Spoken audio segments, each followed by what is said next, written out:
හොඳයි එතකොට අපිට අද සාකච්ඡා කරන්නට තියෙන්නේ අනන්තර ප්‍රත්‍යය.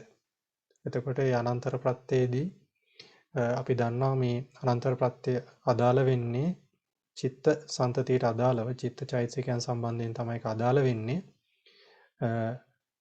හිත පහළ වෙද්දී අපි දන්නවා එක හිතකට පස්සේ තව හිතක් ඉන්නනතුරු තව හිතක් ඔය ඉදිරිය චිත්ත සංතතියක් තමයි අපේ පවතින්නේ. තනි හිතක් නෙමෙයි කියන එක අපි දන්නවා.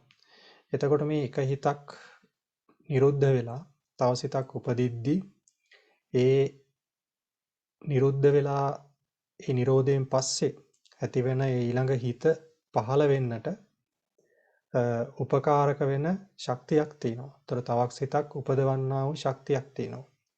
ඒ නිරෝධයෙන් පස්සේ අන්න ඒ ශක්තියට තමයි මේ අනන්තර ශක්තිය කියලා කියන්නේ.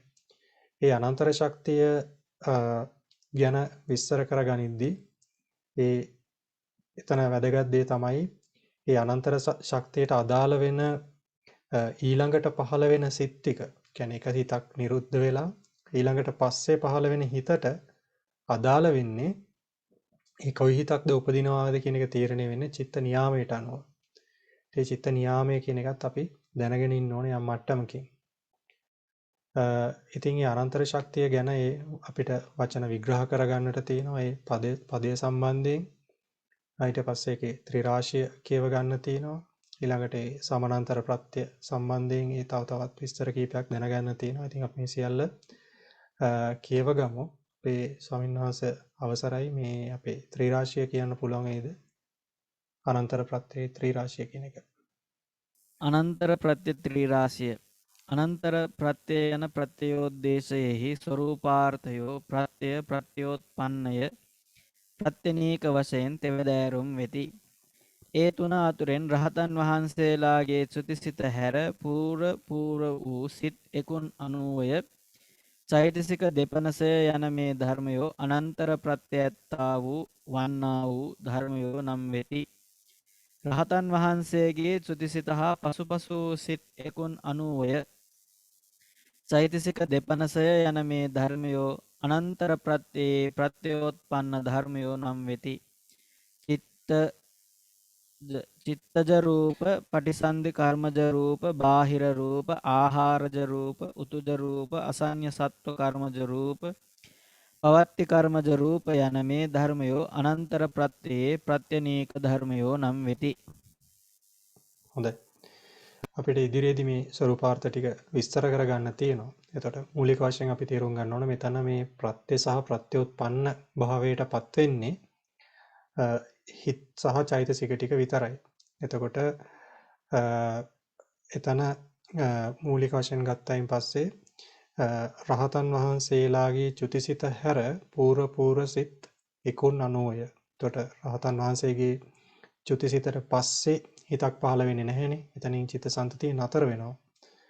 ඒ චුතිසිත අතහැරලා ඊට කලින් පහළ වෙන සියලු සිත් ටික ගන්නවා. එතකොට ඒ සිත් 89ම ගන්නවා ඉතින්. රහතන් වහන්සේගේ ඒ චුතිසිත හැරෙන්නට.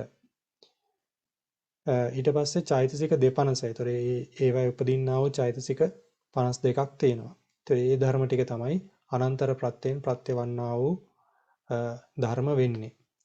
ඊට පස්සේ රහතන් වහන්සේගේ චුතිසිත හා පසුපසු සිත් 90 චෛතසික 250 යන මේ ධර්මය අනන්තර ප්‍රත්‍යයේ ප්‍රත්‍යෝත්පන්න ධර්මයෝ නම් වෙත්. එතකොට රහතන් වහන්සේගේ චුතිසිත කියන එක ප්‍රත්‍යෝත්පන්න වෙනවා. ඊට පස්සේ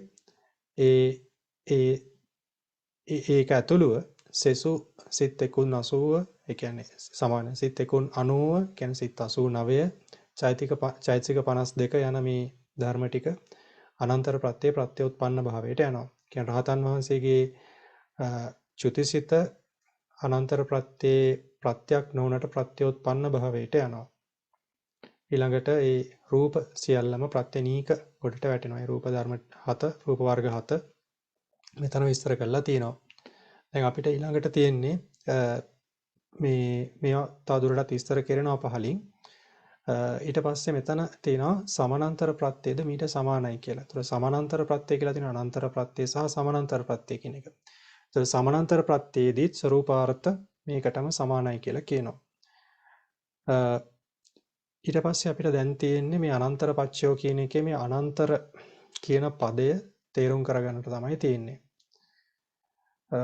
ඒකේ විග්‍රහය සම්බන්ධයෙන් පොඩි කරුණු කීපයක් දැනගන්න තියෙනවා. අපේ ස්වාමීන් වහන්සේට කියවන්න පුළුවන් වේද අවසරයි. අනන්තර පච්චයෝ අනන්තර යන්නෙහි අන්තර ශබ්දය අන්තර කාලයටද මුල් සිතටත් පසු සිතටත් මධ්‍යයෙහි ඇති ධර්මාන්තරයටද කියනු ලැබේ. දෙවැනි ණයෙහි අන්තරයති අතරක් තබයි.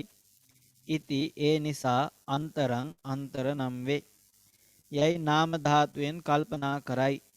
නත්ථි යේසං අන්තරන්ති අන්තරා යේසං යම් ධර්මයක් හට අන්තරං අතරක් නොහොත් අතරක් දක්වන්නා වූ ධර්මයක් නත්ථි නැද්ද. ඉති ඒ නිසා තේ ඒ ධර්මයෝ අනන්තරා අනන්තර නම් වෙති. මේ විග්‍රහ තේරුමෙන් පූර්වසිත පසුසිත යන දෙකම අනන්තරයයි කියවෙන්නේ. නමුත් එසේ අන්තරයක් නැත්තා වූ පූර්වසිත ප්‍රධානම වන බැවින් පූර්වචිත්තයාගේ ශක්තියම අනන්තර ප්‍රත්‍ය වේ. එහෙමයි. හොඳයි. දැන් මේ අනන්තර කියන පදය ගත්තයින් පස්සේ මේ අනන්තර කියන ශබ්දය ගත්තයින් පස්සේ ඒ අනන්තර කියන එකේ අන්තර කියන ශබ්දය අන්තර කාලයටත් ඒ වගේම මුල් සිතටත් පසු සිතටත් මැදෙහි ඇති ධර්මාන්තරයටද කියනු ලැබේ.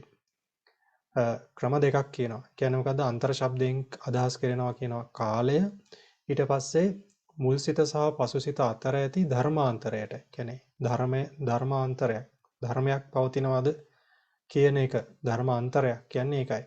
එතකොට මේ ධර්මයක් පැවතීම කියන අන්තරයටත් මෙතනට ඒ මේ අන්තර පදය අදහස් වෙනවා.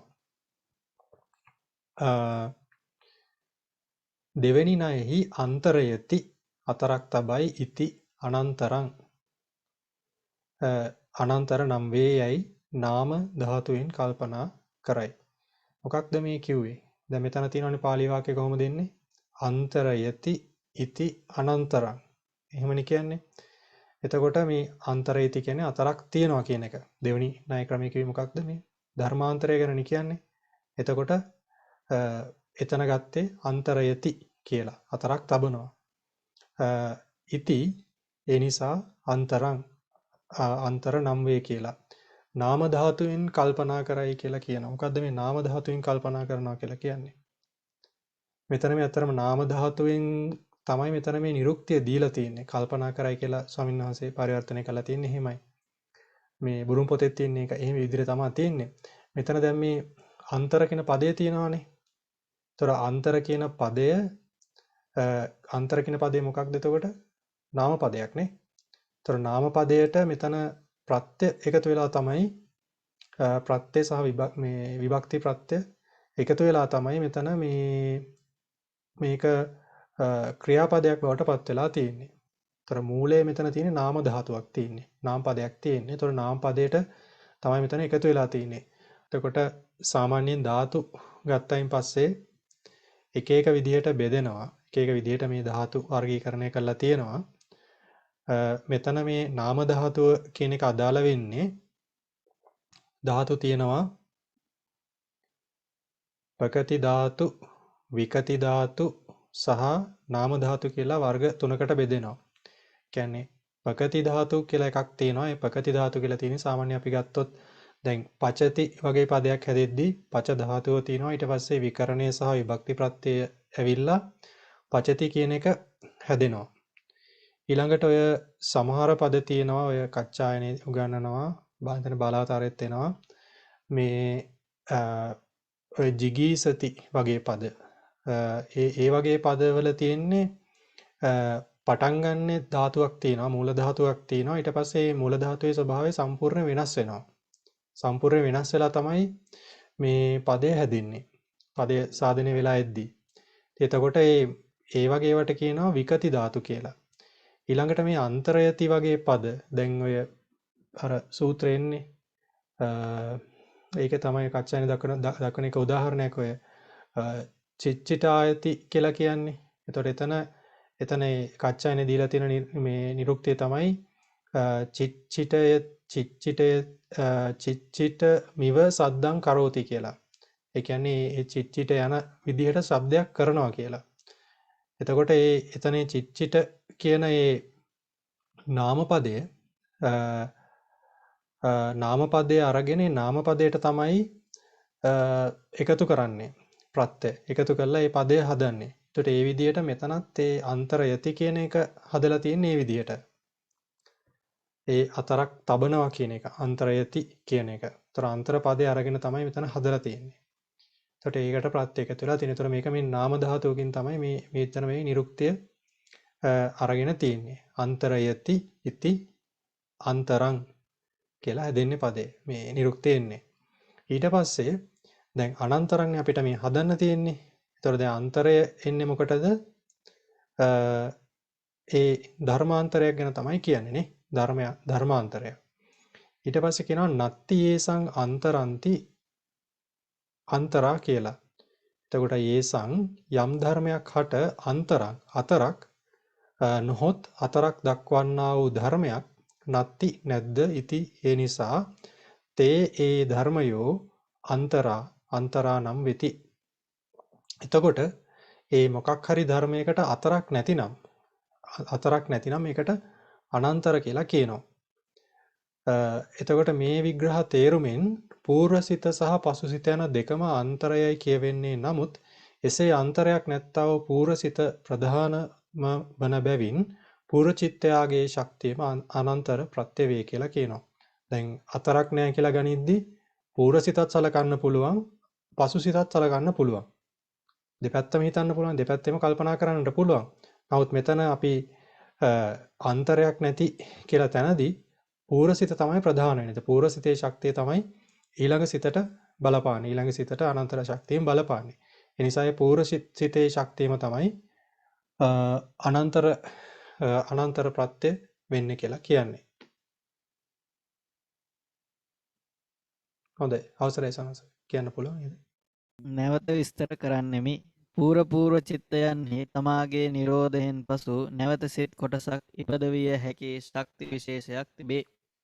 එසේ සිත් ඉපදවීමේදීද කොයි කවර සිතක් හෝ උපදීවායි කියා යම්කිසි උපකාරයක් නොකරත් වීතිකාණ්ඩයෙහි දක්වන ලද චිත්ත නියාමයට අනුව චක්ඛු විඤ්ඤාණ සිත තමා ළඟට අනතුරුව සම්පටිච්ඡනය උපදවීමටද සම්පටිච්ඡන සිත තමාට අනතුරුව සන්තීර්ණ සිත ඉපදවීමටද මේ ආදී වශයෙන් තමාට අනතුරුව සම්බන්ධ චිත්තචෛතසිකයන්ම උපදවීමට උපකාර කරයි. ඒ නිසා තමාට අනතුරුව සුදුසු පරිදි චිත්තයන් චිත්ත නියාමයට අනුව උපදවීමට සමර්ථ වූ පූර්ව චිත්තයාගේ ශක්තිය අනන්තර ප්‍රත්‍යයයි දත යුතු. එතකොට අපි මේක විස්තර කරගනිමු. පූර්ව චිත්තයන්හි තමාගේ නිරෝධයෙන් පසු නැවත සිත් කොටසක් ඉපදවිය හැකි ශක්ති විශේෂයක් තිබේ. එතකොට මේ ශක්ති විශේෂය නැවත සිත් උපද්දවන්න පුළුවන් ශක්තිය තියෙන්නේ පූර්ව චිත්තයන් වල. එතකොට මේ ශක්ති විශේෂයක් තියෙනවා. එතකොට ඒක තමයි අනන්තර ප්‍රත්‍ය වෙන්නේ. හැබැයි එතනදී කියනවා එසේ සිත් ඉපදවීමේදී කොයි කවර සිතක් හෝ උපදීවායි කියා යම් කිසි උපකාරයක් නොකරත්. ඒ කියන්නේ මේ ප්‍රත්‍ය වෙද්දී ඉතින් ඕනම හිතකට ප්‍රත්‍ය වෙනවා කියලා එකක් නැහැ. දැන් වීති කාණ්ඩයේදී කියනවනේ චිත්ත නියාමයක් දක්වනවනේ. ඒතර ඒ චිත්ත නියාමයට අනුකූලව තමයි උපදින්නේ. එතකොට මෙතනදී සෑඩෝ පෙන්නලා තියෙනවා මේ ඒ චිත්ත නියාමයට උදාහරණයක් දාලා තියෙනවා. චක්කු විඥාණය, චක්කු පංචද්වාරික විඥාණය මේ චිත්ත වීතියක් අරගෙන. එතනදී එතන තියෙන්නේ චක්කු විඥාණය තියෙනවා. චක්කු විඥාණයට පස්සේ උපදිනවා සම්පටිච්ඡනය. එතකොට චක්කු විඥාන සිත තමා ළඟට අනතුරුව සම්පටිච්ඡනය උපදවීමට. එතකොට චක්කු විඥානීය විසින් සම්පටිච්ඡනය උපදවීමට අනන්තර ප්‍රත්‍යයෙන් අනන්තර ශක්තියෙන් උපකාරක වෙනවා. ඊළඟට සම්පටිච්ඡන සිත තමාට අනතුරුව සන්තීර්ණ සිත උපදවීමටද. එතකොට සම්පටිච්ඡන සිත උපකාරක වෙනවා සන්තීර්ණ සිත උපදවන්නට අනන්තර ශක්තියෙන්. මේ ආදී වශයෙන් තමාට අනතුරුව සම්බන්ධ චිත්ත චෛතසිකයන්ම උපදවීමට උපකාර කරයි. ඒතර මේ විදිහට මේ තමන්ට අදාළ වෙන චිත්ත වීති චිත්තචෛතසිකයන්ම තමයි උපද්දවන්නේ. ඒ නිසා මෙතන මේ අවසානයේදී ස්වාමීන් වහන්සේ පෙන්නනවා එක වාක්‍යයක්. ඒ නිසා තමාට අනතුරුව සුදුසු පරිදි චිත්ත නියාමයට අනුව උපදවීමට සමර්ථ වූ පූර්ව චිත්තයාගේ ශක්තිය අනන්තර ප්‍රත්‍යයයි දත යුතුය. එතකොට එහෙම තමයි ස්වාමීන් වහන්සේ ඒක සංක්ෂේප මේ මුළු වාක්‍යම මේ සංක්ෂේප කරලා කියන්නේ මේ දක්වපු මුළු අදහසම. එතකොට මේ ශක්තිය තියෙන්නේ කොහෙද? කලින් සිතේම තමයි තියෙන්නේ. ඒක තමයි අනන්තර ප්‍රත්‍යයට යන්නේ වෙන්නේ. අපි පටන් ගනිද්දි කිව්වා මේ අනන්තර ප්‍රත්‍යයේ සමානන්තර ප්‍රත්‍යයේ ස්වરૂපාර්ථ සමානයි කියලා. තව කාරණයක් දැනගන්න තියෙනවා සමානන්තර ප්‍රත්‍ය සම්බන්ධයෙන්. ඉතින් මේ සමානන්තර ප්‍රත්‍ය දෙකම එකතු කරලා තමයි මේ සාමාන්‍යයෙන් විස්තර කරන්නේ. ඉතින් එතන අපි ඉස්සෙල්ලා කියව ගමු මේ සමානන්තර ප්‍රත්‍ය කියන්නේ මොකක්ද කියලා.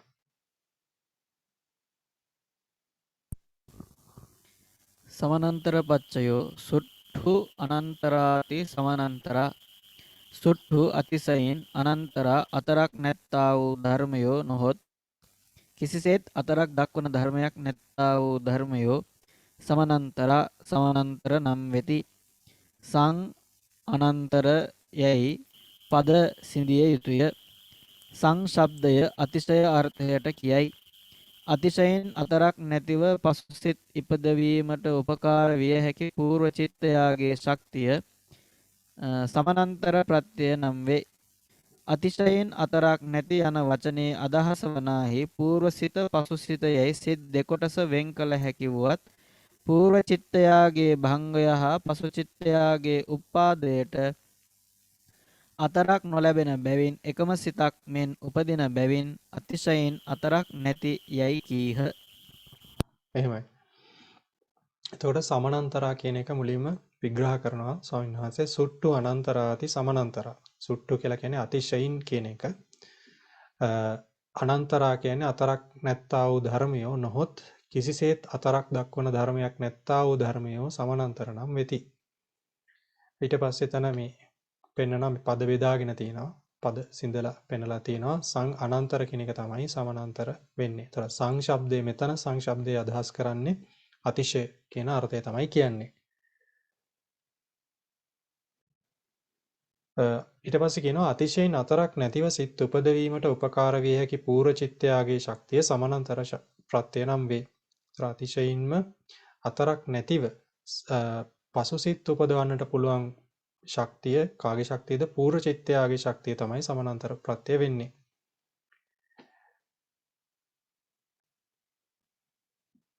ඊට පස්සේ කියනවා අතිශයින් අතරක් නැති යන වචනේ අදහස වනාහි පූර්වසිත පසුසිත යයි සිත් දෙකොටස වෙන් කළ හැකි වුවත් පූර්ව චිත්තයාගේ භංගය හා පසු චිත්තයාගේ උත්පාදයට අතරක් නොලැබෙන බැවින් එකම සිතක් මෙන් උපදින බැවින් අතිශයින් අතරක් නැතියයි කීහ කියලා. ඒතර සාමාන්‍යයෙන් අපිට පුළුවන් මොකද්ද? පෙරසිත සහ පසුසිත කියන එක වෙන් කරන්නට. අපිට අමාරුයි මේ අපි ඉන්න විදිහට. නමුත් මේ ධර්මානුකූලව ගත්තයින් පස්සේ ඒක භාවනා කරපු යෝගාවචරයෙක්ට ඒක වෙන් කරගන්නට පුළුවන්. එතකොට එහෙම වෙන් කරන්නට පුළුවන් වුණත් ඒ පෙර සිතේ භංගය හා පසු සිතේ උත්පාදය අතර දැන් පෙර මුලින් හිතක් තියෙනවා. ඒ මුලින් තියෙන හිත භංග වෙනවානේ. බිඳෙනවා. එතකොට ඒ බිඳීමෙන් පසුව පසු සිත උපදිනවා. එතකොට ඒ උපදින පසු සිතේ උත්පාදයට අතරක් ඒ දෙක අතර ඉඩක් නැති නිසා අතරක් නොලැබෙන නිසා ඉතින් එතන එකම සිතක් මෙන්න උපදිනවා කියලා තමයි තේරෙන්නේ පේන්නේ. ඒ නිසා ඒකට අතිශයින් අතරක් නැති කියලා කියනවා. ඊට පස්සේ මේ ස්වාමීන් වහන්සේ ටීකාවේ තියෙන වාක්‍යයක් අරගෙන ඒක විස්තර කරනවා.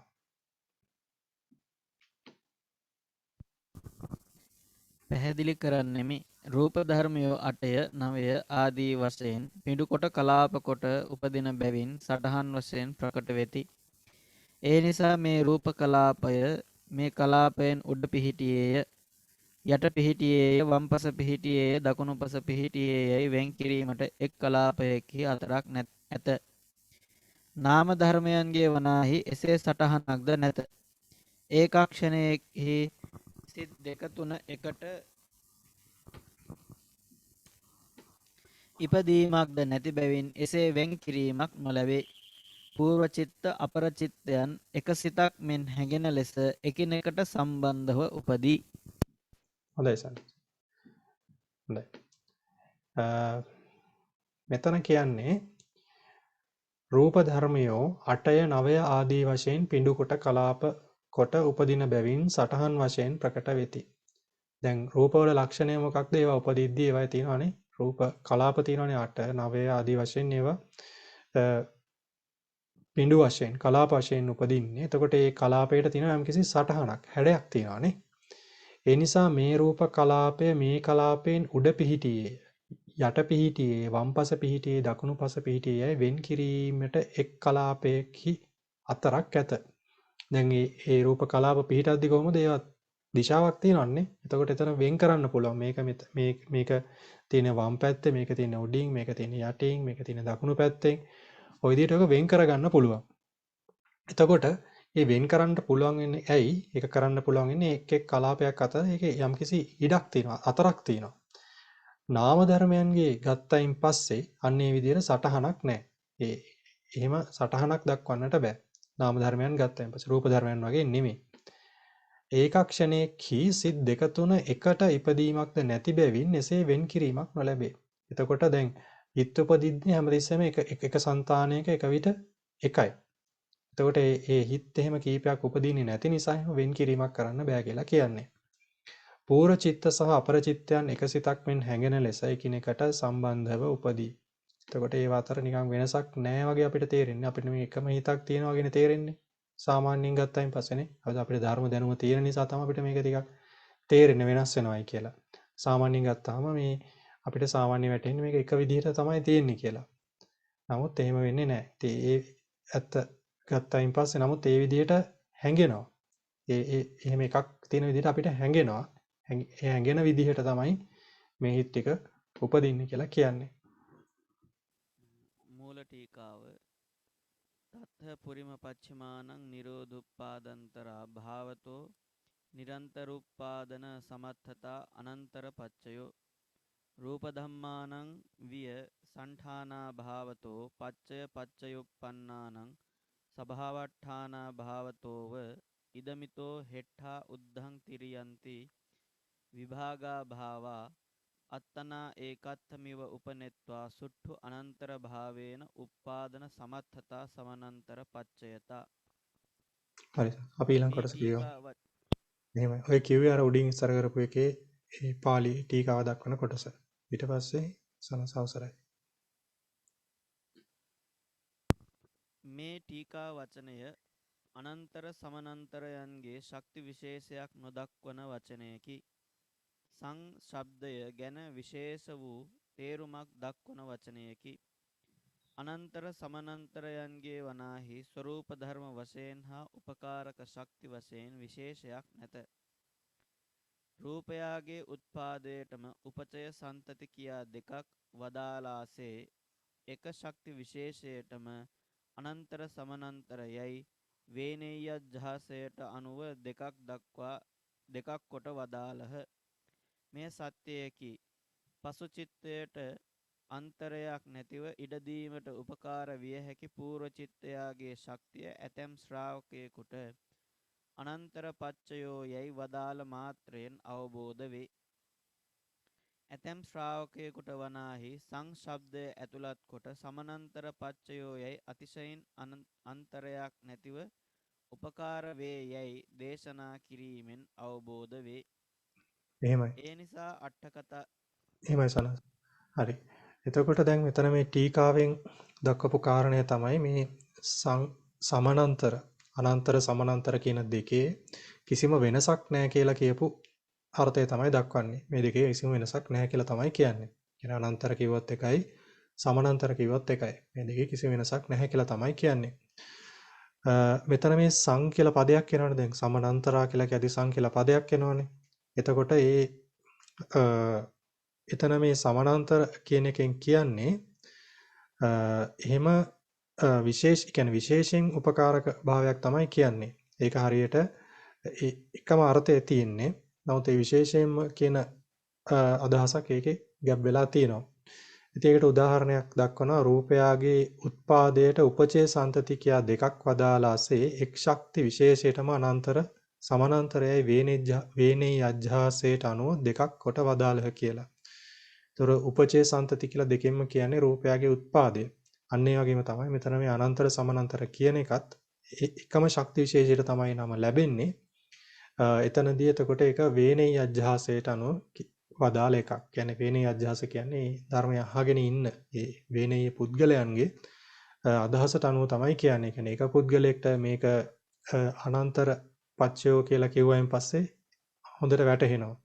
තව කෙනෙක්ට හොඳට වැටහෙන්නට නම් සමානන්තර පච්චයෝ කියලා කියන්න ඕනේ. කියන්නේ සංශබ්දය ඇතුළත් කරලා කියන්නට ඕනේ.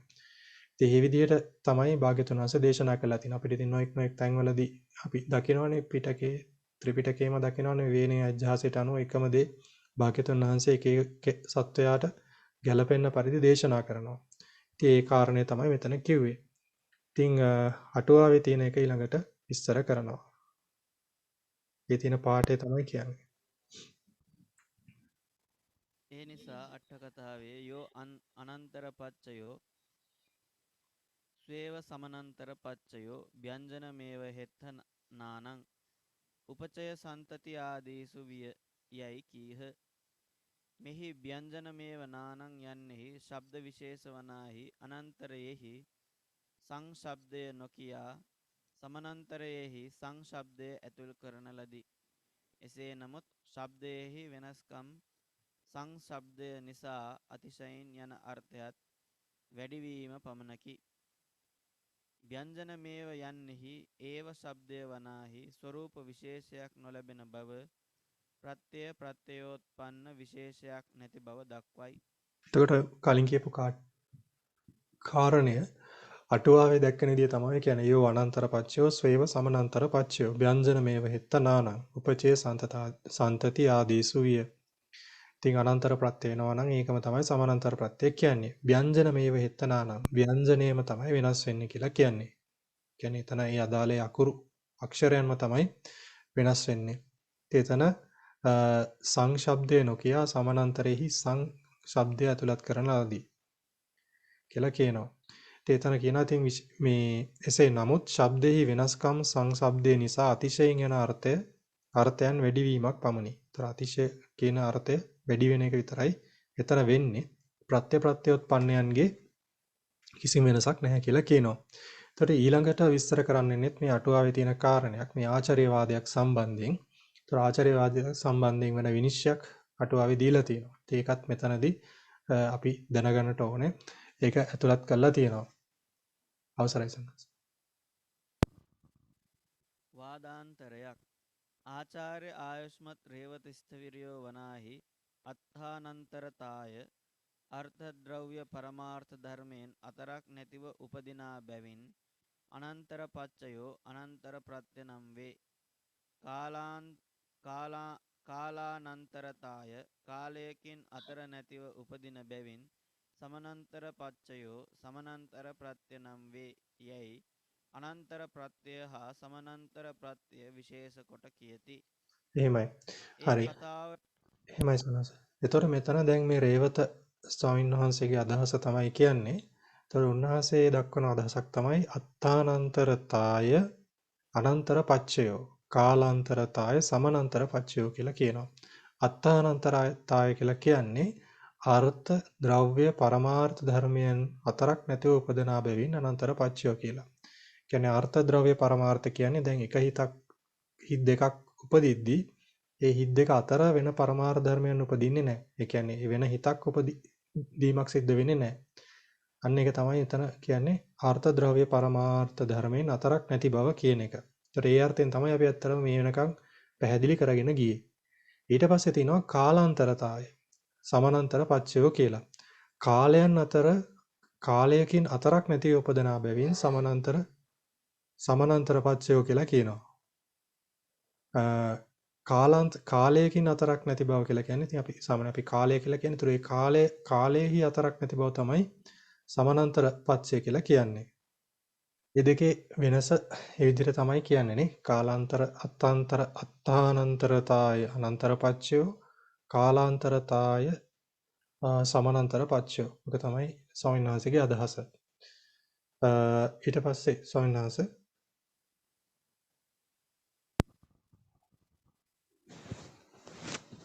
ඒ කතාවට අනුව චක්ඛු විඤ්ඤාණයේ භංගය හා සම්පටිච්ඡන චිත්තයාගේ උපාද අන්තරයෙහි පරමාර්ථ ධර්මයකින් අන්තරයක් නැතිව චක්ඛු විඤ්ඤාණ සිත විසින් සම්පටිච්ඡන සිතට උපකාර කිරීම අනන්තර ශක්තිය නමි. එහෙමයි. චක්ඛු විඤ්ඤාණ සිතේ ඔව්. භංගක් එහෙමයි සනස. එතකොට දැන් මෙතන ඔන්න උදාහරණයක් දෙනවා අත්තානන්තරතාවයට උදාහරණයක් කියනවා. චක්ක විඤ්ඤාණයේ භංගය සහ සම්පටිච්ඡන චිත්තයාගේ උත්පාද අන්තරෙහි පරමාර්ථ ධර්මයකින් අන්තරයක් නැතිව චක්කු විඤ්ඤාණ සිත විසින් සම්පටිච්ඡන සිතට උපකාර කිරීම තමයි අනන්තර ශක්තිය කියලා කියන්නේ. මේ චක්කු විඤ්ඤාණයට පස්සේ සම්පටිච්ඡනය උපදිනවානේ. ඒතර සම්පටිච්ඡන සිත උපදිද්දී ඒ චක්කු විඤ්ඤාණයේ භංගයයි සම්පටිච්ඡනේ උත්පාදයේ අතර කිසිම පරමාර්ථ ධර්මයක් උපදින්නේ නැහැ. පරමාර්ථ ධර්මයකින් අන්තරයක් නැති බව නැතිව චක්කු විඤ්ඤාණ සිතෙන් සම්පටිච්ඡන සිතට උපකාර කිරීම ප්‍රත්‍ය වීම තමයි මෙතන කියන්නේ. එතකොට දැන් ඒ කිව්වේ අනන්තර ප්‍රත්‍යයට. ඊට පස්සේ ඒ අවස්ථාවම අරගෙන සමානන්තර ප්‍රත්‍යයට උදාහරණයක් විදියට සනස පෙන්නනවා. අවසරයි. චක්ඛු විඤ්ඤාණ සිතේ භංගක්ෂණයේදී කාලයකින් අතරක් නැතිව සම්පටිච්ඡන සිත ඉපදීමට උපකාර වනුයේ සමානන්තර ශක්තිය නම් වේ යයි කියවේ.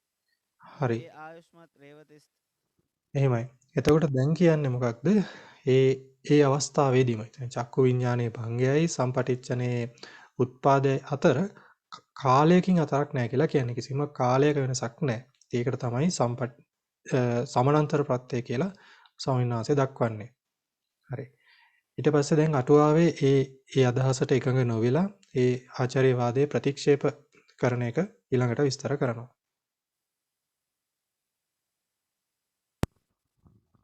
ඒ ආයුෂ්මත් රේවත ස්ථවිරයන්ගේ කතාව නිරෝධ සමවතට සමවැදීමට මුලින් නේව සංඥා නා සංඥා ජවන්සිත සමවත ඇතුළේදී කාලාන්තරයකින් පසුව ඵල ජවනයේට සමානන්තර ශක්තියෙන් උපකාර වේ යනුවෙන් වදාළ පාළිය සමග නොගැලපේ යයි අටුවාවේ කියා ඇත.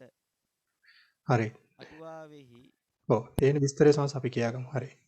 එහෙමයි. හොඳයි සනස්.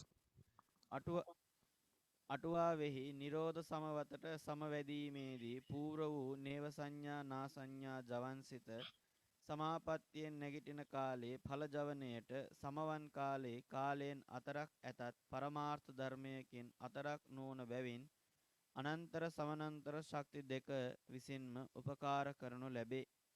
අසඤ්ඤ සත්ව භූමියට යාමට පෙර කාම භූමික චුතිසිත අසඤ්ඤ සත්ව භූමියේහි කල්ප 500ක කාලයක් අතර වූයේ නමුත් අසඤ්ඤ සත්වයෙන් නැවත කාම භූමියේ උපදින්නා වූ පටිසන්ධි සිතට උපකාර කරයි. ඒ නිසා අනන්තර සමානන්තරයන්හි කාල අන්තරයක් නැතිකම නොකිය යුතුය.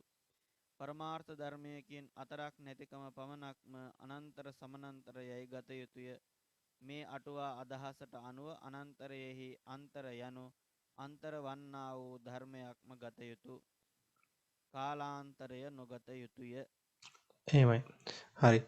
එතකොට අටුවාවේ කියන අදහස තමයි මෙතනදී අර රේවත ස්වාමීන්වහන්සේගේ අදහස ප්‍රතික්ෂේප කරන්න අටුවාවේ කියන අදහස තමයි දැන් නිරෝධ සමාපත්තිය කියන එකක් ගන්නවා. ඒතර නිරෝධ සමාපත්තියට අපි දන්නවා සිත් උපදින්නේ නැහැ නිරෝධ සමාපත්තියට සමවැදිලා ඉද්දි. එතනදී එතකොට නේව සංඥානා සංඥායතන සිත තමයි නිරෝධ සමාපත්තියට සමවදින්නට කලින් අවසානයේදී උපදින සිත ඊළඟ නිරෝධ සමාපත්තියෙන් නැගිටින වෙලාවේදී උපදින්නේ ඵල ජවනය. එතකොට මේ දෙක අතර යම්කිසි කාලයක් තියෙනවා.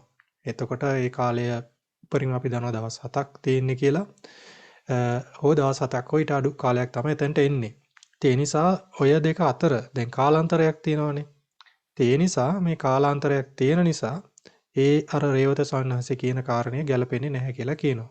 ඒතර දැන් මේ කාලාන්තරයක් ඇවිල්ලා තින්නේ. එතන අතරදී. ඊට පස්සේ අසඤ්ඤ සත්වය සහ අසඤ්ඤ සත්ත්ව ඒ උපදින කාලය ගන්නවා. අසඤ්ඤ සත්ත්ව අවස්ථාවේදී මොකද වෙන්නේ? අසඤ්ඤ සත්ත්වෙක් එතන ආයුෂ තියෙනවා මහා කල්ප 500ක්. එතකොට මේ මහා කල්ප 500 මහා කල්ප 500 අතරෙදිත් සිත් උපදින්නේ නැහැ. එතකොට මේ අසඤ්ඤ සත්ත්ව භූමියට යන්නට පෙර උපදිනවා කාම භූමික චුතිසිතක්. ඒ කාම භූමියේදී තමයි මේ අසඤ්ඤ සත්ත්ව භාවනාව කරන්නේ. ඒ කාම භූමික ඒ චුතිසිත අවසානයේදී උපදින්නේ ජීවිතේ. එතකොට ඒ සිතයි ඒ අසඤ්ඤ සත්වයෙන් නැවත කාම භූමියේ තමයි උපදින්නේ. එතකොට ඒ චුත වෙලා. එතකොට ඒ කාම භූමියේ අතර සිත ඒ කාම භූමියේදී නැවත ප්‍රතිසන්දියක් ගන්න වෙලාවේදී උපදින හිතට අර කලින් තිබ්බ හිත මුලින් අර තිබ්බ චුතිසිත ප්‍රතිසන්දි හිතට උපකාරක වෙනවා කියලා කියන්නේ. එතනත් තියෙනවා කාලාන්තරයක්. මෙන්න මේ නිසා මෙන්න මේ කරුණු දෙක නිසා මේ අනන්තර සමානන්තරයේහි වෙනසක් කියන්න බෑ කියලා කියන්නේ. ඉතින් කාලාන්තරය කතාව මෙතනට අදාළ වෙන්නේ නැහැ කියලා තමයි අටුවාවේ දක්වන අදහස. ඒ නිසා පරමාර්ථ ධර්මයන්ගේ අතරක් නැතිකම පමණක් අනන්තර සමානන්තර කියලා ගන්න ඕන කියලා කියන්නේ. එතකොට ඉතින් මේ පරමාර්ථ ධර්මයන්ගේ අනන්තරය කියලා ගන්නේ නාම සන්තතිය තමයි. නාම සන්තතිය අනන්තරයක් නොමැති බව මේ අන්තරයක් නොමැති බව තමයි මෙතන අපිට ගන්නට තියෙන්නේ. ඒක තමයි කියන අදහස. ඊට පස්සේ අවසරයි සංස. මූල ටීකාවෙහි කාලය යනු පරමාර්ථ ධර්මයන්ට ඉපදීමට අවකාශය ගැන කියනු ලබන පඤ්ඤත්තියකි. නිරෝධ සමවතට සමවන් කාලය අසඤ්ඤ සත්වයේහි උපදින කාලයයි. නාම ධර්මයන්ට උපදීමට නාම කාලය නොවේ. රූප ධර්මයන්ට උපදීමට රූප කාලය වේ. නාම ධර්මයන්ගේ පරම්පරාවට නාම කාල අන්තරයක් ඇති නැති බව සුදුසු පරිදි කල්පනා කට යුතුය වේ. නේව සංඥා නා සංඥායතන ජවනය හා ඵල ජවනයය අසඤ්ඤ සත්ව පූර්ව චුතිය හා පසුපටිසන්ධිය යන මොවුන්ගේ නාම කාලාන්තරයක් නැත. එසේ නාම කාල අන්තරයක් නැති බවම අනන්තර කියා ගැනීමට සුදුසු බැවින් ආයුෂ්මත් රේවත ස්ථවිරයන්ගේ කතාවට උසස් කොට දක්වා ඇත. මේ අදහස අනන්තර සමනන්තර යන්නෙහි කාල අන්තරයක් නොලැබීම පරමාර්ථ ධර්මයකින් අතරක් නොලැබීම යන මේ දෙකම ගනු ලැබෙති. එහෙමයි. එතකොට මූල ටීකාවේදී කරලා තියෙන්නේ අර ආචාර්ය වාදය. ඒ රේවත ස්වාමීන් වහන්සේගේ අදහසට තමයි කරුණු දක්වලා තියෙන්නේ. එතනදී මේ කියන අදහස් තමයි මේ කාලය කියන එක පරමාර්ථ ධර්මයන්ට ඉපදීමට වන ඇති අවකාශය ගැන කියනු ලබන ප්‍රඥප්තියක් කියලා. ඒතර මේ කාලය කියන එක මේ පරමාර්ථ ධර්මයක් නෙමෙයි, උදෙක් ඒක ප්‍රඥප්තියක්. ඒතකොට ඒක පාවිච්චි කරන්නේ මේ පරමාර්ථ ධර්මයන්ගේ ඉපදීම ගැන දක්වන්න තමයි ඒක කියන්නේ. ඉතින් එතකොට අන්න ඒ අදහසින් ගනිද්දී නිරෝධ සමාපත්තියට සමවදින කාලය අසඤ්ඤ සත්වයේ උපදින කාලය කියන එක නාම ධර්මයන් උපදින්නට අදාළ වෙන කාලය නෙමෙයි කියලා කියන්නේ. ඒවා රූප ධර්මයන්ට උපදින කාලය ගැන කියන්නේ. කියන නාම પરම්පරාවයි රූප પરම්පරාවයි වෙන් කරලා තමයි මෙතන කියන්නේ. මේ කාලය ගැන කියද්දී නාම ධර්මයන්ගේ પરම්පරාවට නාම කාලාන්තරයක් ඇති නැති බව සුදුසු පරිදි කල්පනා කටයුතු වේ. එතකොට එහෙම මේක වෙන් කරගත්තයින් පස්සේ ඊට පස්සේ කියනවා නේව සංඥා නා සංඥායතන ජවනය හා ඵල ජවනය අසඤ්ඤ සත්ත්ව පූර්ව චුතිය හා පසු පටිසන්ධි යන මොවුන්ගේ නාම කාලාන්තරයක් නැත කියලා. එතකොට ඒවයි නාම කාලාන්තරයක් නැහැ. ඒ කියන්නේ නේව සංඥා නා සංඥායතන ජවනය සහ ඵල ජවනය අතර නාම කාලාන්තරයක් නැහැ. රූප කාලාන්තරයක් තියෙනවා. නමුත් නාම කාලාන්තරයක් නැහැ. අන්න ඒ නිසා ඒ නාම කාලාන්තරයක් නැති බවම අනන්තර කියලා ගන්න පුළුවන්. අන්න ඒ අදහසින් තමයි මූල ටීකාවේදී මේ රේවත ස්වාමීන් වහන්සේගේ අදහසට පක්ෂව කරුණු ඉදිරිපත් කරලා තියෙන්නේ. ඉතින් දැන් මේ ක්‍රමයට ගත්තයින් පස්සේ අනන්තර සහ සමානන්තර අතර ඔන්න වෙනසක් තියෙනවා. අනන්තර කියන්නේ කාලාන්තරය, අනන්තර කියන්නේ පරමාර්ථ ධර්මයන් අතර පරමාර්ථ ධර්මයන් කින් අතරක් නොලැබීම කියන එක. ඊළඟට සමානන්තර කියන්නේ කාලයකින් අතරක් නොලැබීම කියන එක. හරි. ඊට පස්සේ ඔන්න තවත් ප්‍රශ්නයක් සහ පිළිතුරක් ඉදිරිපත් කරලා තියෙනවා සන්නස්. නිරෝධ සමවතට සමවන් කාලයේ සහ අසඤ්ඤ සත්ව භූමියේහි උපන් කාලයේහි රූප ධර්ම පමණක් උපදිති. ඒ රූප ධර්මයෝ නේව සංඥා නා සංඥායතන ජවනය හා ඵල ජවනයන්ටද අසඤ්ඤ සත්වයට පූර්ව චිත්තය හා පසුපටිසන්ධියටද අන්තර වන්නේ නොවේදැයි චෝදනාවක් වේ. එහෙමයි. එතකොට එතන ඉදිරිපත් කරන ප්‍රශ්නය තමයි නිරෝධ සමාපත්තියට සමවැදිච්ච කාලයේදී සහ අසඤ්ඤ සත්ත්ව භූමියේදී උපදින කාලයේදී රූප ධර්ම විතරක් තමයි උපදින්නේ.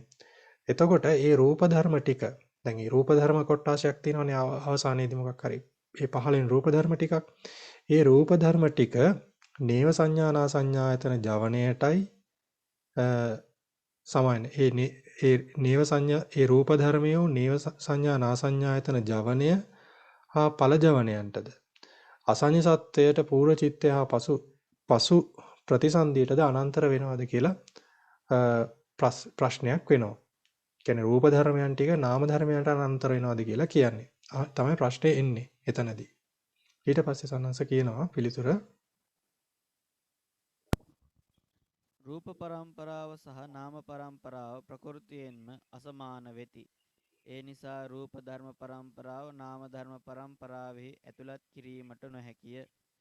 ඒ නිසා පූර්ව ජවනය පසුපසු ජවනයන්ට උපකාර වන්නාසේද පූර්ව භවංගය පසුපසු භවංගයට උපකාර වන්නාසේද නේව සංඥා නා සංඥායතන ජවනය ඵල ජවනයටද අසඤ්ඤ සත්ව භූමියට යාමට පෙර කාම භූමියේහි චුතිසිත අසඤ්ඤ සත්වයෙන් නැවත කාම පටිසන්ධියටද පරමාර්ථ ධර්මයන් අතර නොවි එකම සම්බන්ධය ඇතිව උපකාර වේ. එහෙමයි. එතකොට මෙතන මේ කියන්නේ රූප ධර්මයේ සහ නාම රූප පරම්පරාව සහ නාම පරම්පරාව කියන එක ප්‍රകൃතියම අසමානයි කියලා කියන්නේ. ඒ නිසා මේ රූප ධර්ම පරම්පරාව නාම ධර්ම පරම්පරාවට ඇතුළත් කරලා එහෙම කතා කරන්නට බෑ. මේ අනන්තර ප්‍රත්‍ය සම්බන්ධයෙන්. ඒ හින්දා කියනවා පූර්ව ජවනය පසුපසු ජවනයන්ට උපකාර වන්නාසේද. එතකොට දැන් ජවන සිත් උපදිනවනේ. එතකොට පෙර ජවනය පසුපසු ජවනයන්ට උපකාරක වෙනවා. ඊළඟට පූර්ව භවංගය පසුපසු භවංගයට උපකාරක වන්නාසේද. දැන් භවංග සිත්තුත් එකිනෙකාට මේ සමාවෙන්න. භවංග සිත් හොයලගත්තයින් පස්සේ පෙර පවතින භවංගයේ පසුපසු භවංගයට උපකාරක වෙනවා. ඊළඟට නේව සංඥා නා සංඥායතන ජවනය ඵල ජවනයට අන්න ඒ විදිහට නේව සංඥා නා සංඥායතන ජවනය ඵල ජවනයටත් අසඤ්ඤ සත්වයේ භූමියට යන්නට පෙර තිබ්බ කාම භූමියේ චුතිසිත අසඤ්ඤ සත්වයෙන් නැවත කාම ප්‍රතිසන්දියක් ලබන ඒ හිතටත් පරමාර්ථ ධර්මයන්ගෙන් අතරක් වෙන්නේ නැතිව එකම සම්බන්ධය ඇතිව උපකාරක වෙනවා කියලා කියන්නේ. කොච්චර කාලාන්තරයක් තිබුණත් ඒ විදිහට ඒ නාම පරම්පරාවේ අනන්තර ප්‍රත්‍යයෙන් ප්‍රත්‍ය වෙනවා කියලා මෙතන අදහස වෙන්නේ.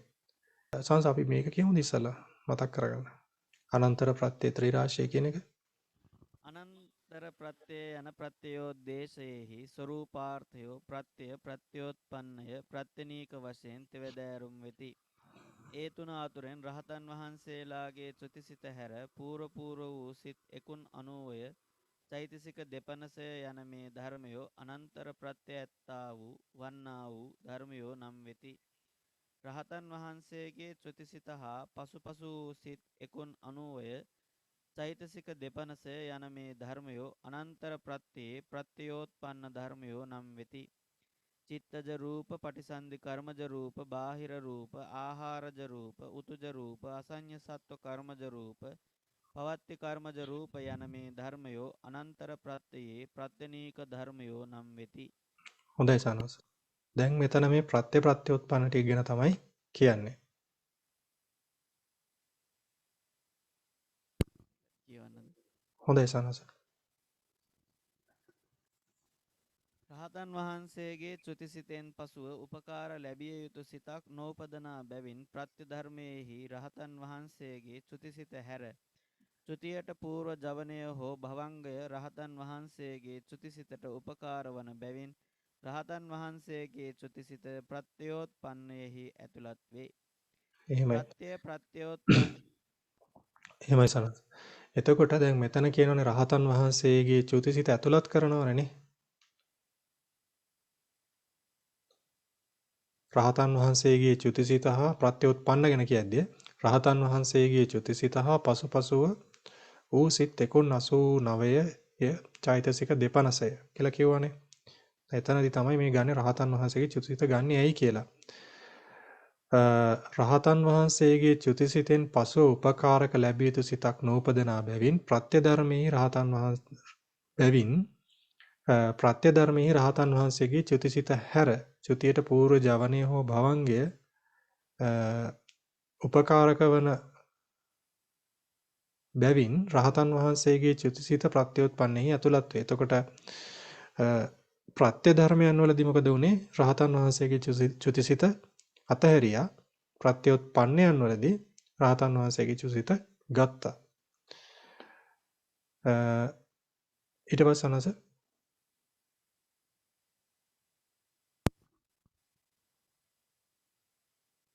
ප්‍රත්‍යෝත්පන්නයන් වන ක්‍රමය වීතිචිත්ත පරම්පරාව බලා සංප්‍රයුක්ත චෛතසිකයන් හා එකට උපදින පංචද්වාරා වජ්ජනය ප්‍රත්‍ය නමි.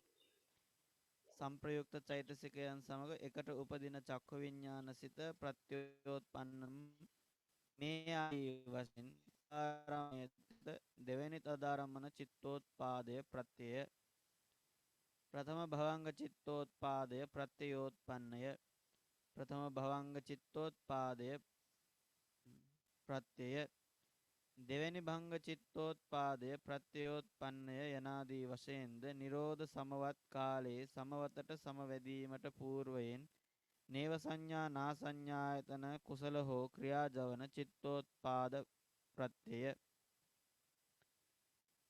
සමවතින් නැගිටින කාලයේ අනාගාමී ඵල ජවනය හෝ අරහත් ඵල ජවනය ප්‍රත්‍යයෝත්පන්නය పూర్ව භවයේහි චුති චිත්තෝත්පාදය ප්‍රත්‍යය මේ භවයේ ප්‍රතිසන්දි චිත්තෝත්පාදය ප්‍රත්‍යෝත්පන්නය අසඤ්ඤ සත්ව භූමියට යාමට పూర్වයේහි කාම භූමියේහි චුති චිත්තෝත්පාදය ප්‍රත්‍යය අසඤ්ඤ සත්ව භූමියෙන් චුත වී නැවත කාම භූමියේහි උපදනා පටිසන්ධි චිත්තෝත්පාදය ප්‍රත්‍යයෝත්පන්නය මෙසේ පිරිනිවන් නොපානතෙක් పూర్ව චිත්ත චෛතසිකයෝ පසු චිත්ත චෛතසිකයන්ට අනන්තර ශක්තියෙන් උපකාර වෙති. එහෙමයි. රූප ධර්මයෝ එහෙමයි සනස. හරි. දැන් ප්‍රත්‍යෝත්පන්නනේ ගන්න තියෙන්නේ. ඒතර ප්‍රත්‍යෝත්පන්න ගනිද්දි හිතයි චෛතසිකයි කියන දෙකම ගන්නට ඕනේ. එතකොට කියනවා මොකද්ද පංචද්වාරා වජ්ජනය ප්‍රත්‍ය විදිහට ගන්නවා. ඊට පස්සේ චක්කු විඤ්ඤාණය ප්‍රත්‍යෝත්පන්නය වෙනවා. ඊළඟට මේ විදිහට තදාරම්මණය වෙනකම්ම ඇඳින්න තියෙන්නේ. ඒතර සම්පටිච්ඡන සම්තීරණ වොත්තපන මේ විදිහට ඔක්කොම ජවන ටික අරගන්නට ඕනේ. ඊළඟට තදාරම්මණය ගත්තයින් පස්සේ දෙවෙනි තදාරම්මන චිත්තෝත්පාදයේ ප්‍රත්‍ය වෙනවා. තදාරම්මණයෙන් පස්සේ උපදින පළවෙනි භවංගයේ ප්‍රත්‍යෝත්පන්න වෙනවා. ඊළඟට පළවෙනි භවංග චිත්තෝත්පාදය ප්‍රත්‍ය වෙනවා. දෙවෙනි භවංග චිත්තෝත්පාදය ප්‍රත්‍යෝත්පන්න වෙනවා. ඉතින් මේ විදිහට ගන්න කියලා කියන්නේ. ඊළඟට කියනවා නිරෝධ සමාපත්තියට සමාදිනවා කියන එක. ඒක විශේෂ අවස්ථාවක්නේ. ඒතර නිරෝධ සමාපත්තියට සමාදින වෙලාවේදී සමාපත්තියට සමාදින්නට పూర్වයෙන් තියෙන නේව සංඥා නා සංඥායතන කුසල හෝ ක්‍රියා ජවන චිත්තෝත්පාදයේ ප්‍රත්‍ය වෙනවා. කුසල වෙන්නේ කාටද? අනාගාමී ආරයන් වහන්සේට. ක්‍රියා ජවනය ලැබෙන්නේ කාටද? රහතන් වහන්සේලාට. එතකොට ඒක ප්‍රත්‍ය වෙනවා. සමාධින් නැගිටින වෙලාවේදී අනාගාමී හෝ අරහත් ඵල ජවනය ප්‍රත්‍යෝත්පන්න වෙනවා. ඒ විදිහට එතනදී ගන්න කියනවා. ඊළඟට අසඤ්ඤ සත්ත්ව භූමියට අදාළ විස්තරය කරනවා. අසඤ්ඤ සත්ත්ව භූමියට යාමට පෙර పూర్වෙහි කාම භූමියේ චිත්තෝත්පාදය ප්‍රත්‍ය වෙනවා. ඊළඟට අසඤ්ඤ සත්ත්ව භූමියෙන් චුත වෙලා නැවත කාම භූමියේ උපදින ප්‍රතිසන්දි චිත්තෝත්පාදය ප්‍රත්‍යෝත්පන්නය වෙනවා. ඉතින් මේ විදිහට පිරිනිවන් නොපානතෙක් పూర్ව චිත්ත චෛතසිකයෝ පසු චිත්ත චෛතසිකයන්ට අනන්තර ශක්තියින් උපකාරක වෙනවා. නිසා එහෙම එක ගන්න තියෙන්නේ. ඊට පස්සේ අපි ළඟ වාක්‍යයක් කියවගමු සනස.